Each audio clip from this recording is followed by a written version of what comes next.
Hello, everyone, and welcome back to the Autopsy with Maddee P. I'm your host, Maddee P. And last week, we talked about the beginning stages of sobriety, kind of how to push past 5 p.m. So if you missed that, it's on my YouTube. Click on that link, Queen.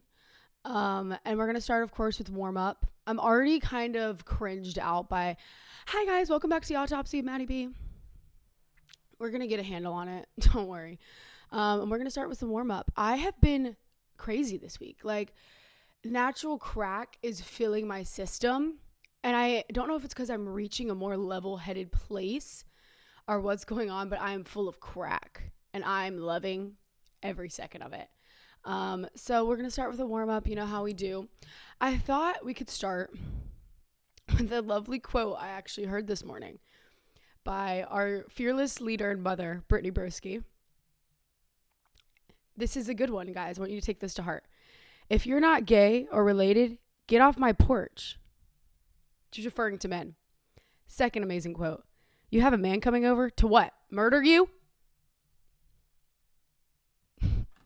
I just thought those two quotes were just beautiful. Absolutely beautiful. And I decided 2025 this year, I'm going to face my fears. I already have a fear coming in that I can't talk about, that I've already kind of gotten past. But my biggest fear I've ever had in my life is snakes. Snakes. Like, to the point when I was younger, I wouldn't just have to crawl into bed with my mommy.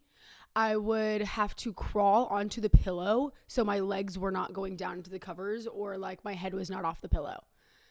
I hate snakes like more than the average person, which is crazy because even when I would wear snake skin growing up, I'd be like, oh, is this a bad omen? Good thing snake skin went out, honey, because those snakes ain't shit. Sorry. But, so 2025, I'm going to hold a snake. What am I thinking? I don't know. I don't know if the crack has gotten to my head. I'm going to hold a snake. I feel like 2025 is the year of pushing past our fears. Because, like, I was so scared of this podcast, push past that, you know? Because the greatest things are on the other side of fear. And I feel like real release, like true peace, comes when we push past all that. And we push past the normal bounds. We push past what people want of us. And we push past the things that really scare us because they hold us back. I know the fear of snakes holds me back from holding snakes. So I wish I had a... No, I don't wish I had a different fear because I don't have a fear of heights, and I'm really glad I don't. I actually feel bad for everybody that has a fear of heights. Like, I am an adrenaline junkie. You know, addiction, adrenaline junkie, hand in hand. You know, a lot of us are. And I love to feel my stomach drop. Like, I don't know if I'm sick and twisted for it, but when I was younger, there was this hump in Wilmington, North Carolina, where I used to live, go into the YMCA for my swim practice. We'd hit that hump. I'd be like, go faster. Get that stomach drop. We should have known then. We should have cut the tape then that I was crazy. So yeah, 2025, I'm encouraging everyone to get over their fears, or at least try to face them, because I don't think me holding a snake is even going to fucking do anything. So I don't know what gym bro came up with, like, face your fears, hold the snake. I don't think it's going to work. If anything, I'm going to have nightmares for a week, but it's to show you guys, you know, we got to face that shit, and we got to be triumphant. So, and second point that brings me to people boycotting for the United States. People protesting for the United States. I can't say I never saw the day. I can't say I didn't see it coming. Like, honestly, I'm tired of being embarrassed of where I'm from. And honestly, though, I used to not feel as much that way because we look so dumb to the rest of the world, but I feel like we play into it. So, like, as a collective peoples, we're just the goofy country. We're the goofies. We're the land of the goofs. And so I thought it was kind of like, I'm like, that works for me because I'm a goof. So, it used to be kind of funny to me. It's not really funny anymore that we're goofy. It's really not. So there's that, which honestly brings me to another point I had. I used to be on the, like, find a rich husband and make money and don't do anything for it vibe. Still, to each their own. I still love you and I think you're glorious if you do that. But I had a moment because as women, I think we always think of it as the backup plan. Or is it just me where you're like, If this doesn't work, I'm going to find a rich husband. A perk of womanhood. But women across the world do not have the opportunity to get an education. They do not. They do not have an opportunity to work. And they would do anything for just an hour at school. So I have changed my thinking. And I have always wanted to be a hard worker. But I'm full in. I'm not playing this shit no more. These women deserve it, y'all. Like, so stop playing. Find what you're passionate about. Find what you love. And do it for those women. I know. I sound like a man. I didn't mean for this to be an explosive we hate men morning, but there's just something in the air. And my mom watched my podcast. Hey, Mom. Love you. You're gorge. She gave me a couple pointers. One, the trash can. Oh, no. Is it still in it? Well, Mom, I tried to take the trash can out. It's still in it a little bit. And she liked when I looked at you. But most importantly, she wanted me to show you Ellie. So I'm going to put a montage with the sunset, beautiful music, and you can see my beautiful golden girl. You're welcome.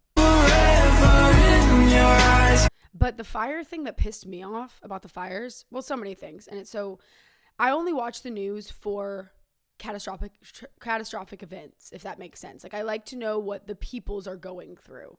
And then, of course, like breaking news, sure. But I want to know where people are in pain and what's going on in the world. And so devastating. And every single time something like this happens, I'm an animal lover. It like kills me. And I wrapped myself up in watching the fire videos, watching animals, and literally was bawling my eyes out. But there were people who were going to the Capitol from South Carolina, from Charleston, and other places, going to the Capitol of the United States with posters. I burped. Damn, that coffee on Sim. There were people going to the Capitol of the United States of America with signs that were like, stop the ban, stop the TikTok ban, whilst thousands are losing their homes and dying. The out of touchness. And like, we discussed the TikTok ban. Honestly, I want to know if you guys feel the same.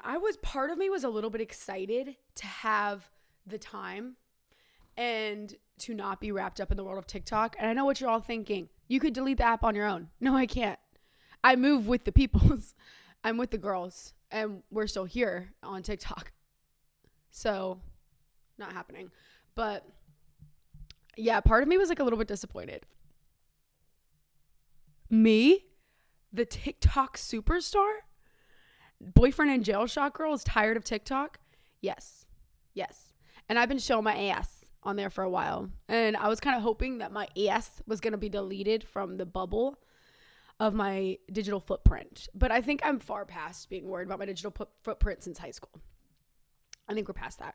So, coffee break.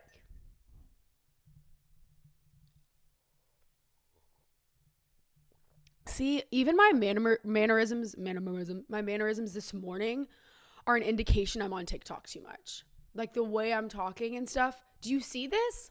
I'm ruined. I'm an iPad baby. So, warm up over. This week, one of my biggest struggles getting into sobriety was, am I young or am I an alcoholic? The biggest question. The wrestle with this took me so long, weeks. I still wrestle with it. Like, my alcoholic brain will still be like, you're young. Like, no, she's an alcoholic. She's simply an alcoholic. And we have proof and we have evidence of this. And so I wanted to I scoured the internet to answer that. Like, what's the difference? So I wanted to kind of give my tidbit and what put me in the decision category of alcoholism versus me being young. And I do think it's a tricky spot to be in. The issue is that we diagnose ourselves.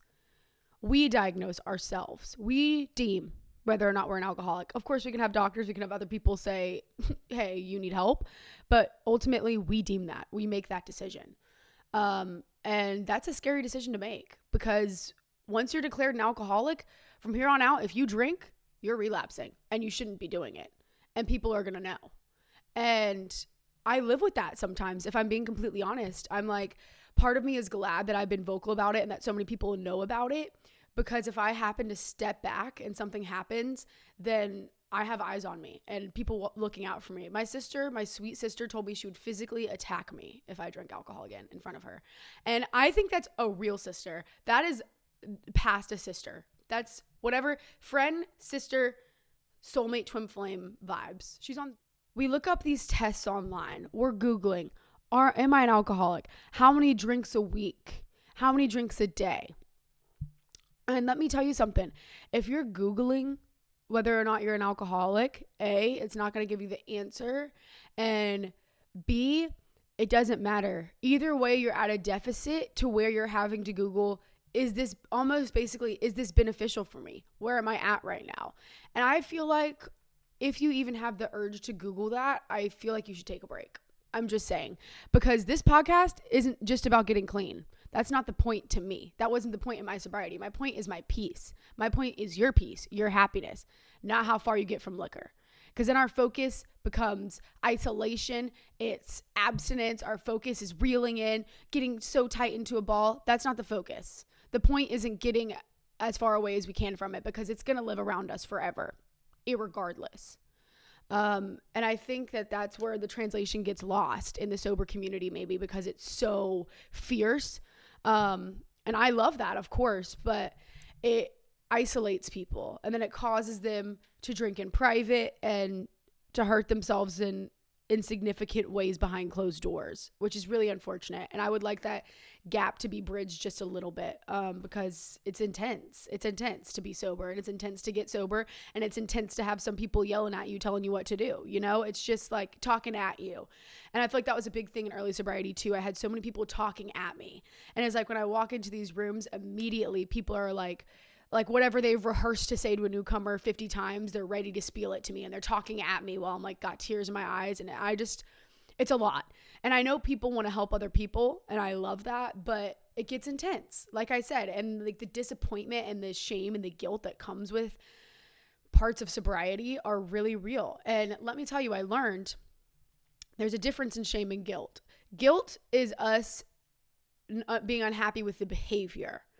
Shame is us being shameful about ourselves, who we are as individuals. And there's a difference in that. And if you walk around with shame, you know the feeling, and it's excruciating, and it's definitely not a way to live. So I just want to point that out. I thought for a while that I was just guilty, for the things I had done. And I realized I was walking around with my head down, full of shame in who I was as an individual at my core. I don't deserve that. You don't deserve that. So my number one identifier to people about whether you're an alcoholic or whether you're just young is how you use alcohol. It's not how much you drink or how much you use whatever you do. It's how you do it. For me, I was always covering up holes. It was like a medicine trying to fix something. It wasn't a fun elixir for the evening. And if you have to hit a certain point of drinks, like if you have a routine going about how you drink, it's unhealthy already off the bat. It's not supposed to be there to completely eliminate us from reality. Unfortunately, there is no escape.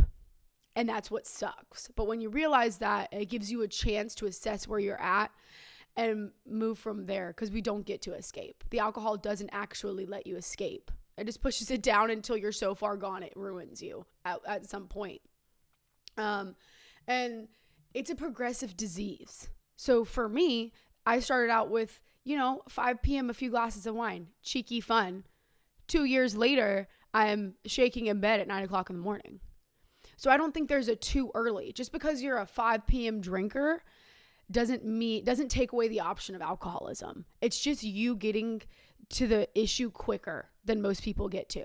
And that should be a blessing for you, because unfortunately, if you're drinking every day, there's something going on, I think though that goes different for some young people, some college experiences, some places you live, some places you do things. So it's really about trying to figure out where you're at mentally and how it's affecting you, how your party world is affecting you. And I want to make this very clear. Women succumb to alcoholism much quicker than men. I'm actually going to Google the age. So I can't find the age exactly, and I probably should have researched this before I pulled it up, but I know for a fact women succumb to alcoholism quicker than men. So what this tells me is you might be able to drink like a man, but you can't heal like one. And I recognized that very quickly because I was wondering why my body was declining so rapidly, obviously from alcohol use. But I'm like, I know people, I think, again, on the I know people. You see the comparison? I'm still stuck in that world. That's how deep comparison goes. To this point, I'm almost 6 months sober. You see what I'm doing? I'm sick, literally, you know? And I'm like, these people drink so much. How am I developing nerve damage? How are my eyes yellow? Because I'm a woman, and the repair process as well is intense, very intense on a woman's body compared to a man's. So I want you to remember that as a woman. And I always struggled with my periods, with my menstrual cycle. I always had such intense pain. I was so sick. My moods were very, very heightened, acne, whole 10. When I got sober, I'm not kidding you, I have it written down on my phone. Every single month has been the same, exactly 7 days, and within like the same 2 or 3 days start and stop period. I'm not experiencing pain with my menstrual cycles. If I am, it's very little and very quickly over with. I'm not bleeding extremely heavy. I'm not breaking out, and my moods are much more stable. So also, if you're having serious issues with menstrual, don't go get on birth control just because you want to fix it. Change what's going on outside of you. And of course, I'm no doctor. I just mean in terms of bad periods, not at all any symptoms of any reproduction organ issues at all. Do not mean that by that. But if you're looking for some help and your periods are just painful, the doctor's not going to do anything for you, and you're experiencing not the best situation when you bleed, think about it. Think about even going sober around the time period of your period. Period. That was intense. I have so many people my age or friends of mine who I think expect that I think they're an alcoholic just because they drank as much as me, or no one drank as much as me, but drank a lot with me in comrade form. And I don't think that's the case. I don't know that many other alcoholics. I know hardcore partiers, but I'm not out here judging people. I want you guys to know that. I'm not out here I have some people can I drink in front of you? Or are you judging? I've had people say, are you judging me for taking this shot? No, girl. I'm living vicariously through you. I can't even take a water shot out of those glasses because I'm worried I'm going to taste tequila. So I have to use a plastic cup, literally. And I think that more people are struggling than we think, but I do think, unfortunately, there is a difference in a heavy drinker and alcoholism, and that's where your personal diagnosis comes into play, and you have to be really honest with yourself. And can I qualify this as alcoholism? Am I using this in a certain way? Am I coping a certain way? Is this unhealthy? Versus I happen to be in a group that parties 5 times a week, and I'm 22, and that's just where the honesty comes into play with the diagnosis, which I love about that, is that when you actually declare yourself an alcoholic and you got to that point, you're down at ground zero. Seriously. And the heart and the vulnerability and honesty that takes, it's a step. It's literally a step in the program on its own. And there's a reason for that. That sheer strength makes me so proud of people. When I hear people in the rooms or I hear people around me say it for the first time, I'm an alcoholic, I remember saying it for the first time and being like, oh my God. And I still didn't believe it at that time. Part of me did, part of me didn't. There were days I believed it, days I felt like I was just stuck in a box because people don't want me drinking that much, honestly. And there's a power behind that. It's recognizing where you're at. And it's also declaring the fact that you get to move forward. And I heard someone say the other day, I thought this is so cool. Even if I don't get better, my alcoholism doesn't get worse anymore. And I thought that was absolutely beautiful. I had never looked at it that way. no matter what happens from here, even if I don't have the power to care about getting better, if I don't have the power to care about emotional sobriety, I'm not getting worse. And that's the main takeaway. And that's what I want to boil this whole thing down to. I thought that was just beautiful. I always spill coffee on my face. Oh my God, I always spill coffee on my face, and then it messes up my makeup, y'all. And I just got the Urban Decay all-nighter, so I need some tips on this because let's see if it made any.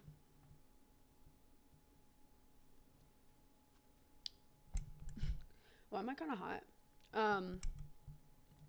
That was ridiculous. That was like I don't mind being called names because like it's real. Like I get it. I would call me a name too, maybe, to be completely honest. No, I wouldn't. Don't clock that. I would not. I've been working on that actually. You know when girls are like, I hate myself. Oh, I can't say that. I can't say that. I used to be like, shut the fuck up, bitch. Like you're not being real right now. But now when I do stuff like that, I'm like, no, not going there. Not going there. So the way that I finally landed on the diagnosis, if you will, and finally landed on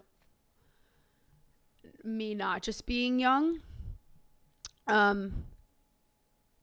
simply, we talked about this last time, I have holes in me. And I know for a fact the way that I was using alcohol and drugs was not normal. And the way that it made me feel was so significantly better than my mental current state that I was in that it's just unhealthy. Your brain isn't supposed to do that, you know? And it boiled down to how I use alcohol. And like I said, it started with the food, then it went to this, then it went to that. There has been methods of coddling since I was born.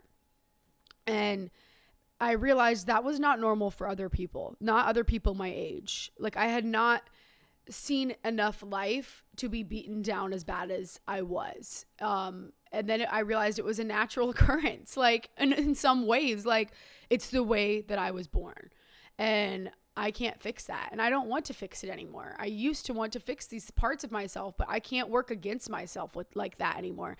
It ruins my life. I can't be at general warfare with myself every day. It's debilitating. It ruins me. And that's what a life with alcohol looks like for me. So of course I measure how much I drank, how much I did this. I also don't like to talk about the exact number because I don't want people measuring their alcoholism based on what I drink. I drank like a sailor, an embarrassing amount of alcohol. And me saying that isn't going to help you guys at all. Google it. You know, if you're on that Google shit, go Google it. But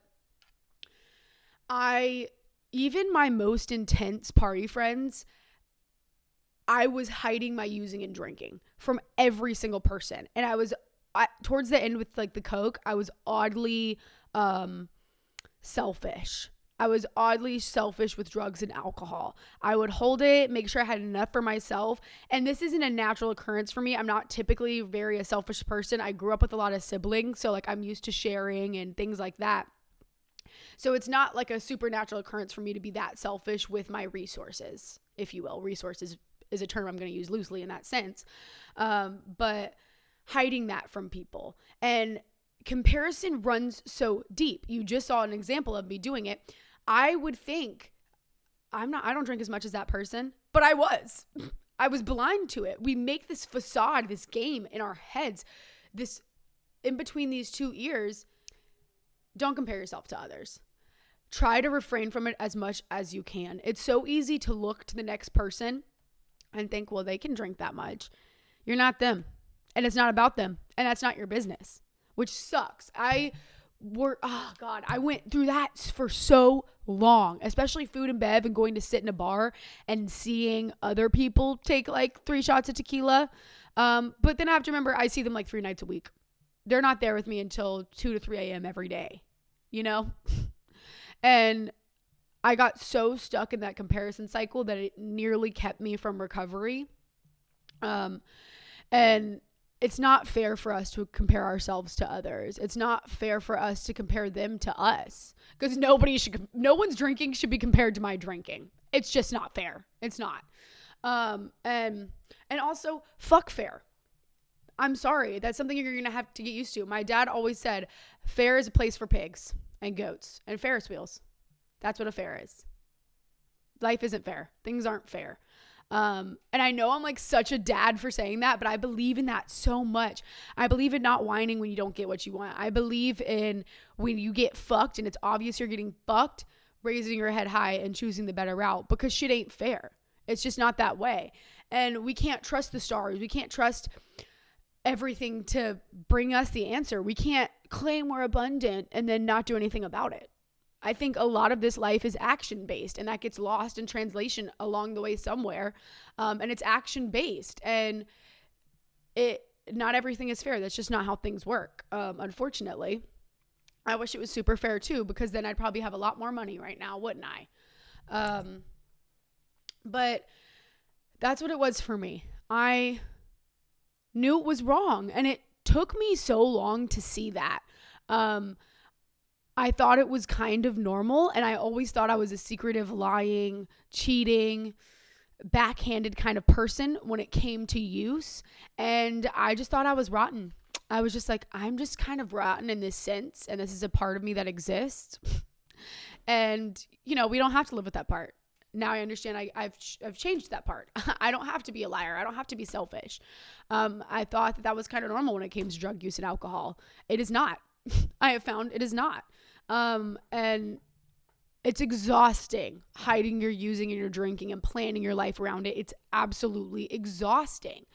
So yeah, the measure of alcoholism and that difference, like I still have days where I wonder like, wow, like on my wedding day, I won't drink, like certain things that my brain just wants to go back to. And I'm only sharing this to be honest and to be vulnerable. It's not that easy for me. I'm not every day able to get through it. I have my great days. I have hard days where I'm just like, I just want to be a normal teenager. Gasp. You see, what do I really think of myself? Teenager. Get a grip. A normal girl on King. I just want to go take 5 shots of tequila and dance. Of course that crosses my mind. It's about power and it's about strength, and that's what it boils down to.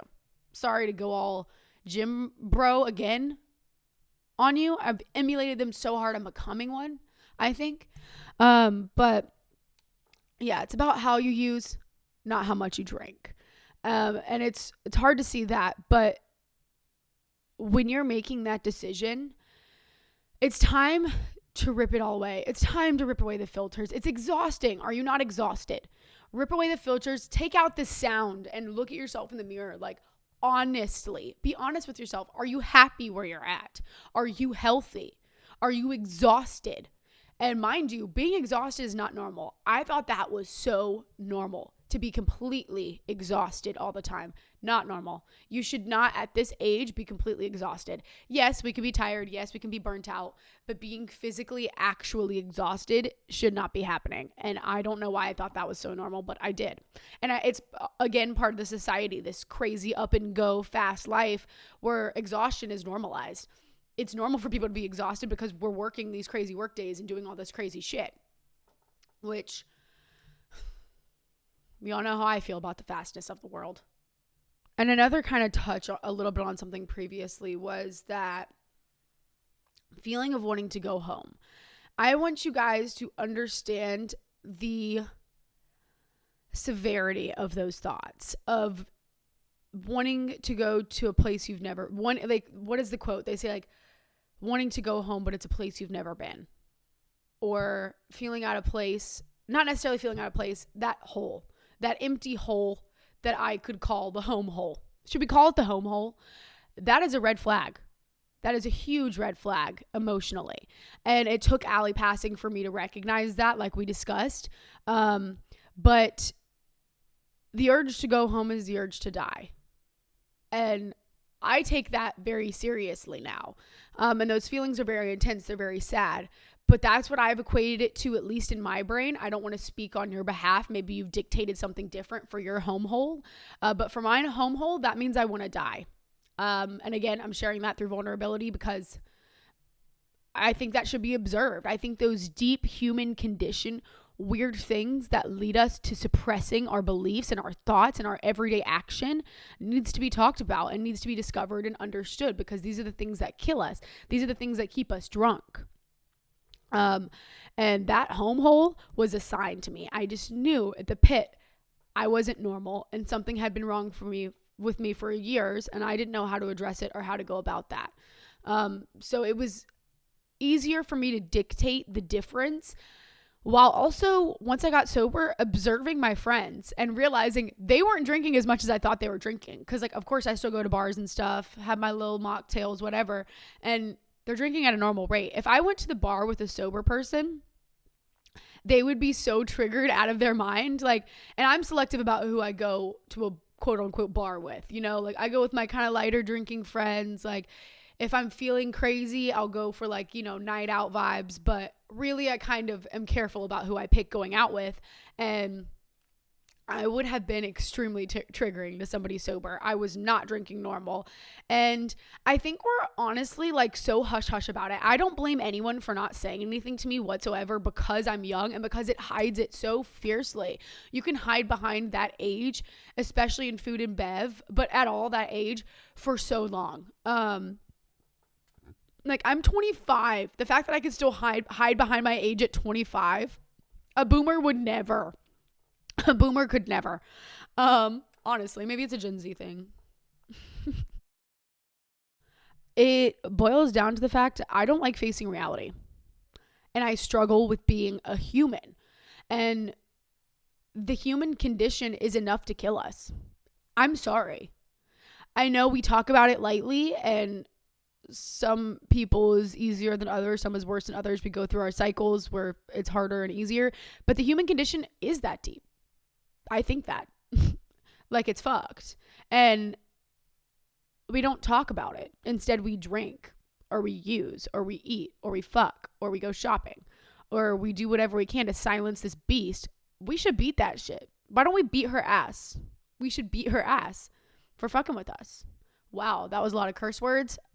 I'm working on my cursing, guys. I cuss like a sailor. It's hard. I'm working on it. But I don't like being in my body. I do now. I love actually experiencing things now. And when you get sober too, it's almost like it's a different type of high. Being alive naturally is, you view things different. Colors are more vibrant, and like, it takes a while to kind of get there, but it genuinely is its own high. And we chase those feelings for so long that we forget being a human is just magical enough. Being a human is just high enough. That shit is just trippy on its own. Like, I am tripped out all the time sober. And it sucks that our world has come to, like, running from that. But there is peace on the other side. There is a natural, like, love of air that comes with that. And it soothes our little inner child. It soothes the way we look at the world. And I think that's, like, a beautiful thing. I think that's, y'all know I'm all for my inner child. Y'all know I'm all for her. I love her. I feel so bad for her. Honestly, like, girl, I got you. And, yikes. And also for myself, people, and for other alcoholics, they do have a lineup. I noticed this, especially drinking with people while I'm sober. There's, like, a natural thing in their brain that protects them, right? So it's like, even my heaviest of party friends, my heaviest of drinker men friends, they hit a point, you know, where they're like, I don't want to do this anymore. I'm not feeling good. It's time to go to bed. Like, or safety too. I'm not going to do that general thing, but even if I'm fucked up, because it's just like, your brain doesn't do that. I don't have that. I don't have a line. I don't have a filter. I don't have safety in play when I would drink or use. That was the least and last of my concerns. And I recognized quickly that even the heaviest of party friends had that innately somewhere in them. I'm trying to still recover mine. I don't know if I just don't have one at all. I'm not sure. I keep myself very safe now. Don't worry. But I was not safe. And to the point, and a lot of the reason I do this is because I feel I should have been dead. There are so many things that I survived, like, and made it out of. It's crazy. So many like different experiences during active addiction. And that's a blessing. That's insane. Like something was watching over me, you know, like whatever you think that thing is, it takes me evidence, you know, it took me evidence. And you know, my spirituality is a reflection of what I feel inside, and my willingness to grow, my willingness to see better, is a reflection of my inside. And I don't think we look at those clues enough. So I don't have a natural barrier up. I pray to God you do. You will recognize that. I want you to observe your friends and be like, do they stop?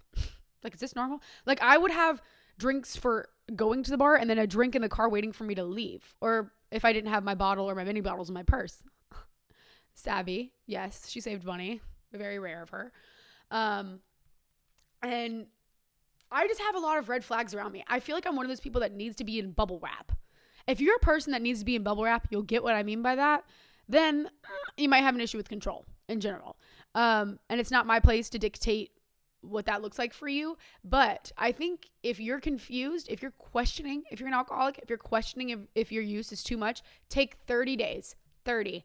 And I love dry January for this because I think it naturally causes people to do that. And the dry January this year was great. I already talked about that. But 30 days, no drinking. If you feel that way, do what you want after. I'm not telling you to step into recovery, but you need a break, and your mind and your body needs a break, and you need to listen and you need to see where you're at, because it is so easy for things to manifest and spin out of control. One thought, one feeling, and then all of a sudden 2 weeks later, you're debilitated in bed. It does happen that quickly. And I've learned in myself that,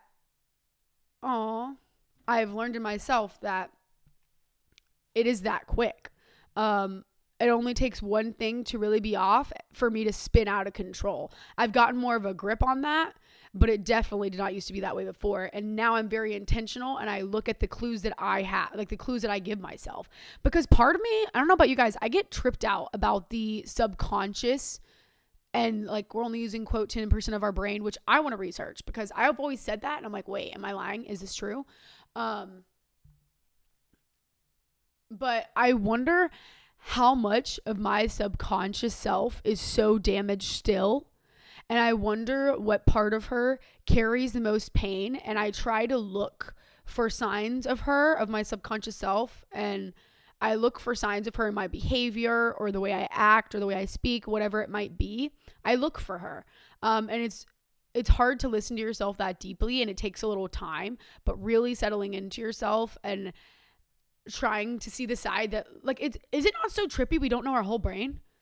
Is that not so weird and messed up to you guys? It scares me. It makes me feel like a robot. Like, it's giving smart house. It's giving smart house. So another indicator, so I said the 30 days, but hiatuses were excruciating for me. So the hiatuses that I would take before getting into recovery, that doesn't really count as a hiatus. I'm done. Liquor is done for me. But I would have like periods where I would try to make it. The longest I made it was 8 days on my own, just kind of like being cheeky, being like, everyone takes a break. Everyone needs a break, you know, not with any intention other than just a little break for my mental, not because I really cared where I was at or I cared about the effect of alcohol on me. And so that was never easy for me. If somebody proposed 30 days, that would have been excruciating. There's no way I could have made it through 30 days. There's a sign. There is a sign. Depending on how excruciating your 30 days is, you know, there's some signs there. And like I said, hiatus break was not easy and not common for me. And you don't know you're an alcoholic. You do not think you are until you have telltale signs. I'm a person that requires proof. Unfortunately, I am. And thank God that I was able to take a step back and find my concrete proof, because otherwise I'd probably still be drinking and I wouldn't be here. I might not, unfortunately, if I didn't stop when I stopped. And I'm again blessed for that. And the actual goal, recapping to the front, our actual goal is to get rid of the chains, to get rid of the chains that confine us to this earth, to get rid of the chains that confine us to our home, to ourselves, where we can't reach out further. We can't interact. We can't step away from the things that debilitate us. They keep us from moving forward. They keep us from having healthy relationships, and they keep us from being in the moment. That's what this is about.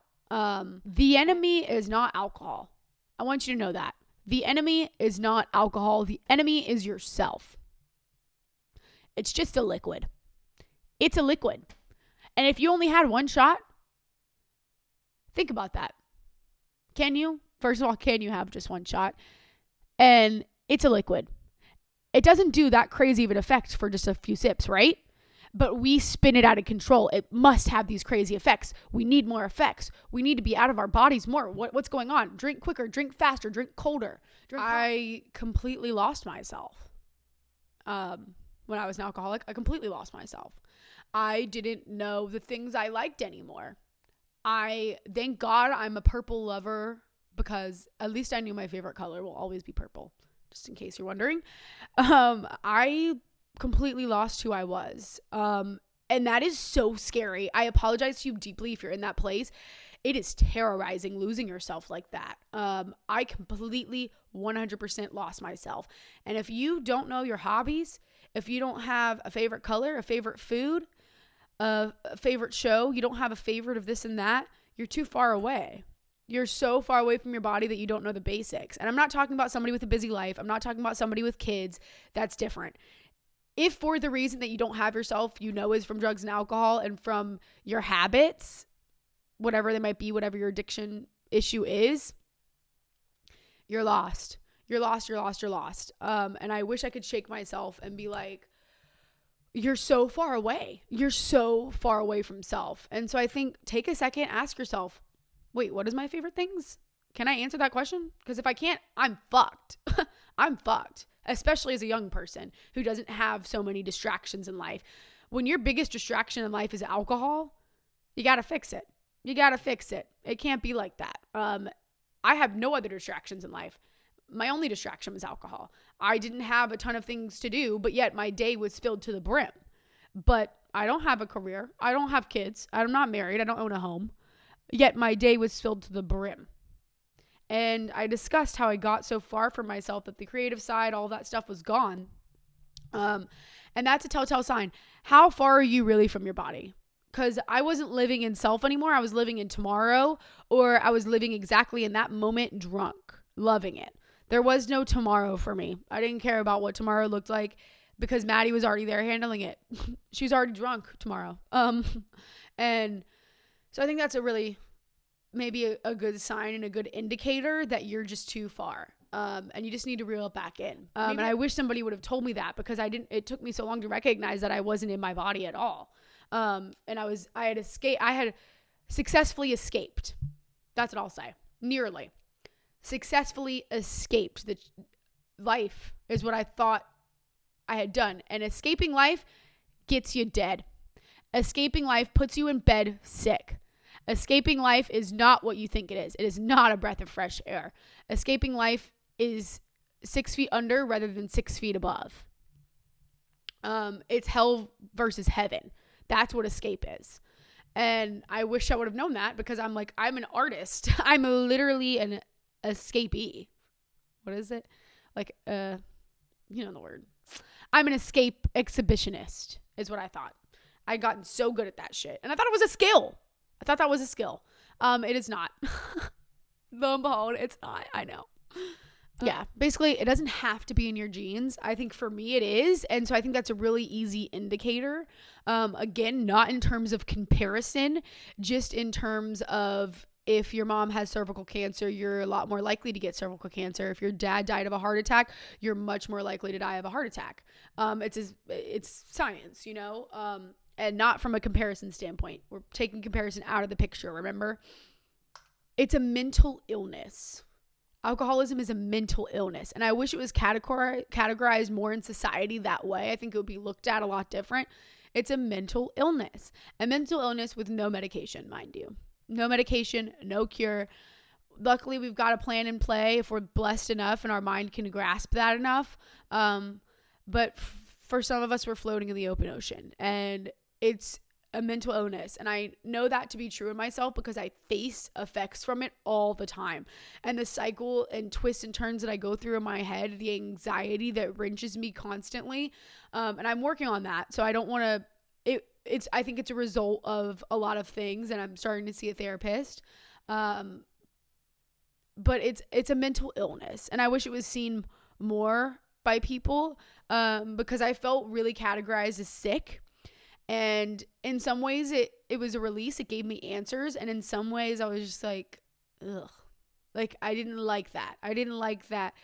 It was easier for me to picture my mind as sick because I had more evidence of that. And I had a huge disconnection in mind and body, which is where exhaustion also comes into play, mind you. A lot of times when we're so disconnected, mind, body, spirit, we're absolutely exhausted. We are not in balance. And that's another good sign too. And again, the goal is to be happy and healthy. That's what we're here for. That's what I'm here for you for, so that you can get happy and healthy. I don't need you to declare yourself as an alcoholic. I need you to assess where you're at. And you're not happy. And I was so tired of lying to myself. I am a pro liar. It is something I've had to work on deeply in my my recovery and in my step work and stuff. And we'll do a whole segment on that. I have a whole thing planned about some defects and things. But assess where you're at, and stripping down bare bones, standing in front of that mirror and assessing. And we do have that in us. We are much stronger than we think, and we're smarter than we think. We can see these things in ourselves. It might take a step back. It might take a little bit to see when we have our days. I feel like I say that too much. We have our days. I cannot tell you you're an alcoholic. Only you can make that decision. And I won't try to tell you. And I can't tell you what's best for you and your heart and your mind. But I can promise you, for any single person, being sober is better than consuming alcohol and drugs. Literally from the effects of alcohol and drugs and what that does for the body. So, unfortunately, you probably should be sober. And I hate to tell you, but it's really hard to see all of that, which is why I wanted to make a video talking about, am I young or am I an alcoholic, and how I dictated that. And I urge you as a young person, take that break, take that time. Don't measure yourself based on your friends, based on the 50-year-old man at the bar. Because guess what? When I compared myself to, and I looked around at the other people in these bars, it was grown men. It was me versus like 6 grown men. Everyone sitting in silence watching a game, consuming a bunch of liquor, not beer and wine, liquor, which doesn't make a difference. Whatever alcohol you consume, if you're over consuming it doesn't matter whether it's liquor, beer, wine. But I realize the people I'm comparing myself to, and of course I compare myself to people my age, but it doesn't matter. Do we want to be that way? You can declare yourself an alcoholic if you're drinking at 5 p.m., if you're drinking 4 nights a week. It doesn't matter. It's where you're at. And yeah, so I spent a lot of time in that department, and it will only kill you. I'm trying to save you all, which is why I'm here. I'm just trying to save you from the home hole. The home hole. I like that I have a name for it now. This was the first time I've said that. The home hole.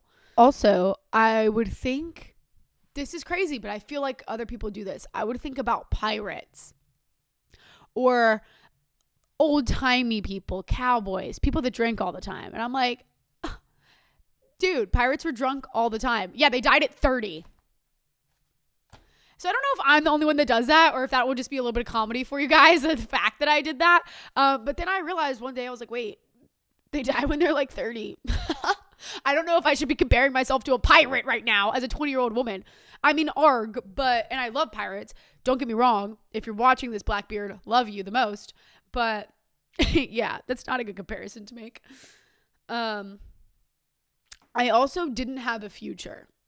I wasn't looking towards a future. Like, the future to me was just me drinking. And then, like, magically one day I would get a job and kids in a house or something. And, like, it would just happen. And I had no future in play. And as somebody who's driven and focused and tries to, like, now when I have something like a podcast, or I have my purpose or what I want to do in life, I go for it full force. And for me not to have a future should have been a telltale sign for me not to care at all whatsoever what would happen to me next. That serving at a restaurant was just fine for me, and nothing wrong with serving, by the way. I make more money. And I really struggled with getting into adulthood. I really struggled with the transition period from child to adult, and I drank my way through it because I was so fucked and so confused. I never grew out of being a little girl. I was still stuck in that mental state, which only hurt her more in turn. And it's okay that I struggled into adulthood. It's okay that I'm finding myself, then my career first. It's okay, but that's a sign. If you struggle with the transition into adulthood, you struggle with transition, you struggle with change, that's a sign too, and that should have been a sign to me. I was lost, and it was, these people were able to get careers, get their degree, they're able to move on, and I'm like, how did you do that? Like, we're kids. Are you not 16? Like, until I got sober, I was like 20, and I'm 25. So literally until I got sober, I was like mentally 20 in a lot of terms. And they say whenever you start your addiction, that's where you left off. So maybe that is true. I started mine at like 22, 20. And I was mentally stuck there because I could not progress. I could not move forward in adulthood, and it was killing me. It hurt me so bad to be an adult. I did not want to let go of being a child so bad. Aging scared me so much. And I was like, no, I'm always the little kid at heart. It's always light and bubbles and fun. I'm drinking my way through this while everyone else decides where they're at. And I think that should have been a sign for me too. Like, getting into adulthood is not always easy for people. The transition isn't always easy. And also that comes with, mind you, a new young country. Like, it didn't used to be this way in terms of like the workforce and how things are. Not that there's anything wrong with it. It's not my place to say. I'm no, politician or whatever. I don't have any theories. Not that I'm not trying to belittle my country, whatever it is. Actually, yeah, fuck this country. But it's changed so much. It's very different here than a lot of places in the world too. Not that there's anything wrong with it, but I wonder if some people get lost in the sauce for that reason. They get left behind going into adulthood. And that's how I was, at least. And my camera's about to die. But like I said, get really honest with yourself. Alcohol is so normalized. Cocaine is so normalized. Drugs and alcohol is so normalized. It isn't normal. And I want you to assess where you're at and be kind and gentle with yourself while doing that. I know it's a lot to ask, and I know it's difficult, but assess your situation. So yeah, I hope that answered any questions, helped anybody out. I love you guys. My camera's about to die. So I hope that was good. I love you guys, and I'll see you next week. Bye.